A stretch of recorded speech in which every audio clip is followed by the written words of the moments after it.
My name is Kesavapany. My father's name is Krishnasamy, so I'm known as Kesavapany40. That's a mouthful for a lot of people, so it has been abbreviated to Pani, P-A-N-Y. So I'm generally known as Pani.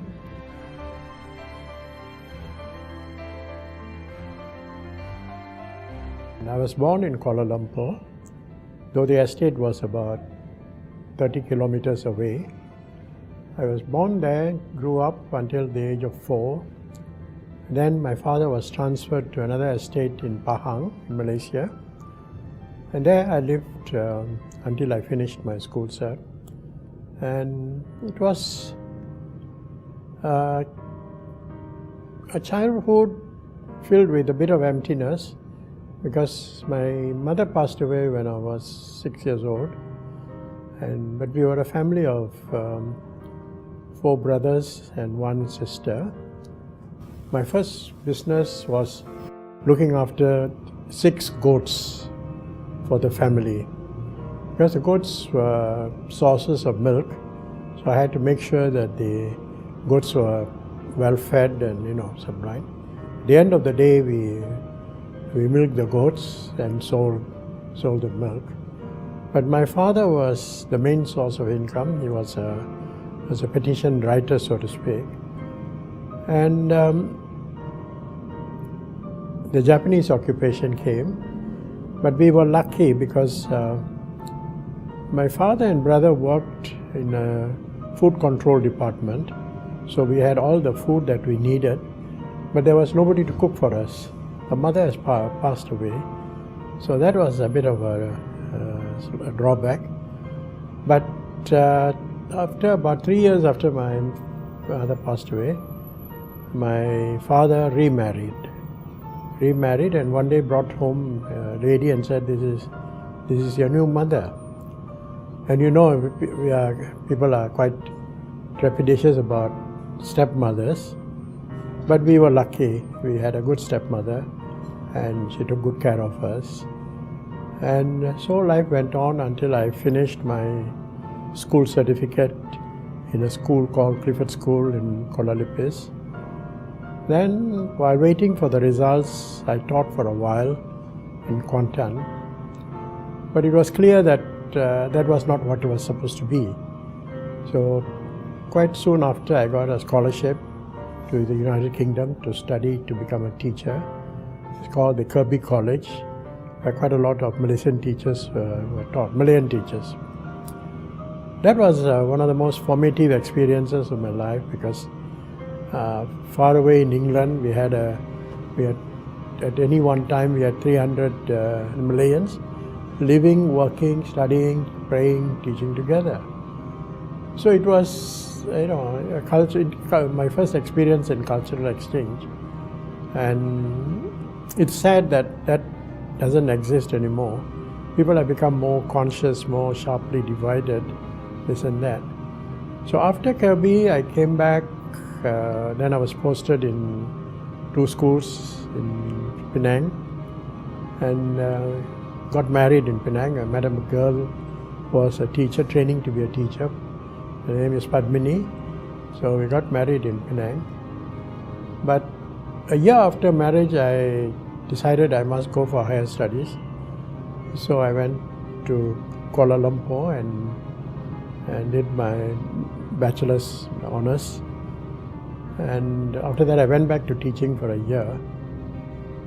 While I was teaching in Klang, which is about 100 kilometers from Malaysia, there came a letter from Singapore, from the Public Service Commission, asking whether I would be interested in a job in Singapore.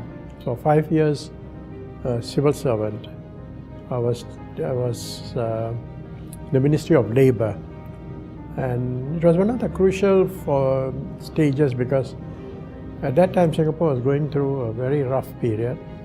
There was contest for ideas, contest for political space, and Ministry of Labour was one of the hot spots, because trade union activity, this, that and all.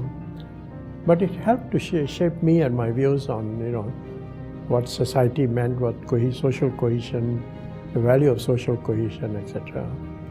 So I was, in a sense, I can say pioneer in drafting legislation for the new era of employer-labor relations. Because Singapore went into this path of a tripartite mechanism where government, employers, trade unions get together and solve all the problems. So that was the basis for the industrial peace that we have had, the social cohesion through unity of labor and all that. So it was a very formative period. But after 5 years, I said, it's time to move on and go on to my love of my life, so to speak. So went on to the Ministry of Foreign Affairs.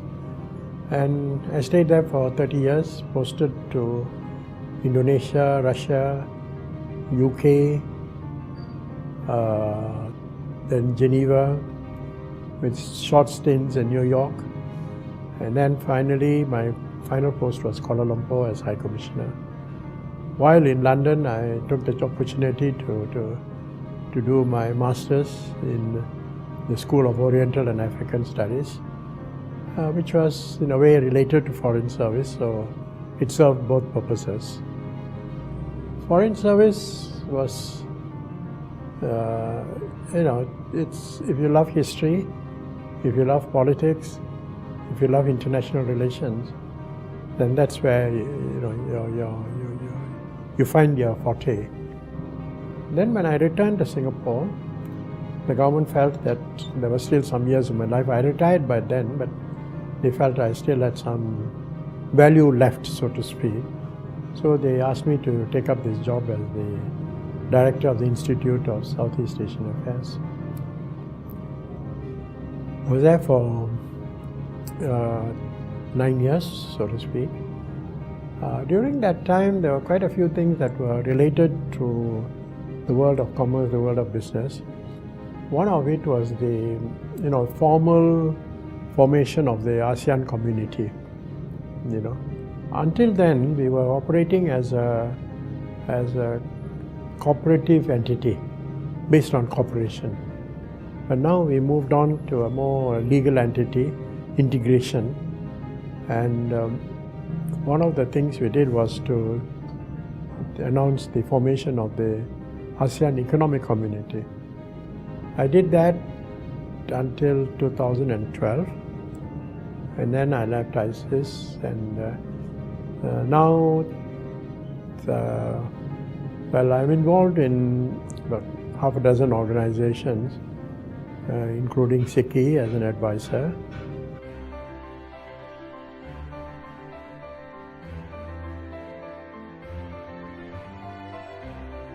I have a lot of reasons to be contented.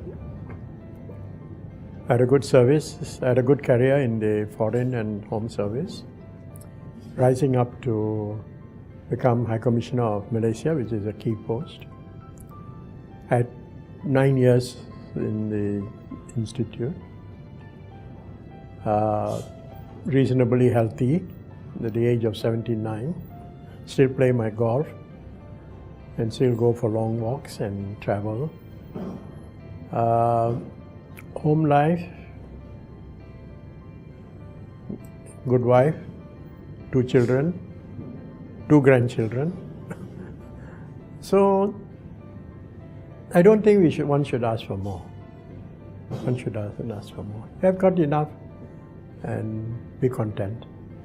But what has happened is all this has allowed me to do social work, and that is my current passion.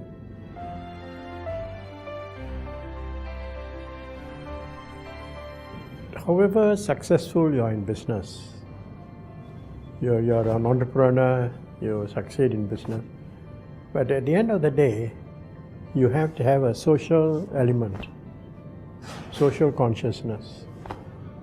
That will determine whether you're a humanitarian or you're just a pure businessman, So I always repeat this. At every stage in your life, you must be prepared.